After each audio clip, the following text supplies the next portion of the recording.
جنہیں تیرا نقش قدم ملا ایک اور جگہ پر راز بتایا فقراء نے، یہ سننے والی بات، پہنچ بات نہیں سننے والی، سب سننے والی، یہ سننے والی بات ہے کہ اگر تم شکر کرو تو میں اس میں اضافہ کروں گا. اب بتایا تھا نا کیا ہے؟ شکر اللہ، اگر تم لوگ شکر کرو تو میں اس کو مزید کروں.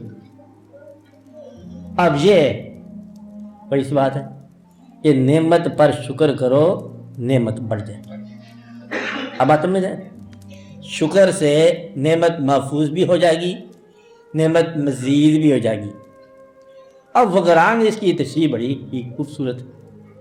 تیرے انسان کو پتہ تو ہے نہیں کہ میرے لیے اچھی کیا چیز ہے، وہ پھر بعد میں غلط چیزوں پر شکر ادا کرتے شروع کر دیتا ہے، وہ بڑھ جاتی ہیں. اور کر شکر، کیا کہتے ہیں فقراء؟ اور شکر کر. شکر کرنے سے پہلے ضرور سوچ لینا کہ یہ شکر والی بات تھی یا تقوار والی بات تھی. ایسے شکر نہ کر دینا، بڑھ جائے گی. تو اچانک بیٹھے بیٹھے خیال آیا کیا کہیں سے مطلب آ جائے، صبح صبح دعا مانگی، گھر میں حالات کمزور تھے، دعا مانگی کہ یا اللہ کوئی اسباب بنا، دفتر گئے تو پٹواری صاحب آ گئے، تو پھر حالات بہتر ہو گئے، انتقال ہو گیا، زمین کا پیسے تمہارے نام منتقل ہو گئے. نتیجہ یہ کہ بڑا شکر ہو گیا. یہ شکر والی بات نہیں، استغفار والی بات ہے.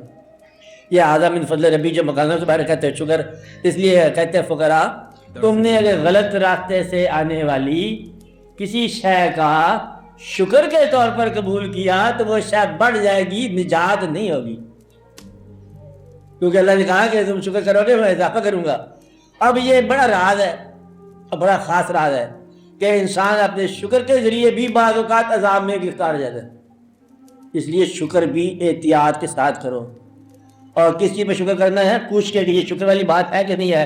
کہ ہمارے گھر میں 2 بھینسیں آ گئی ہیں اور اس کے بدلے میں حالات میں طرح دودھ بڑھائے گا، شکر ہے. پتہ نہیں شکر والی بات ہے کہ عذاب والی بات ہے، کیا مصیبت ہے.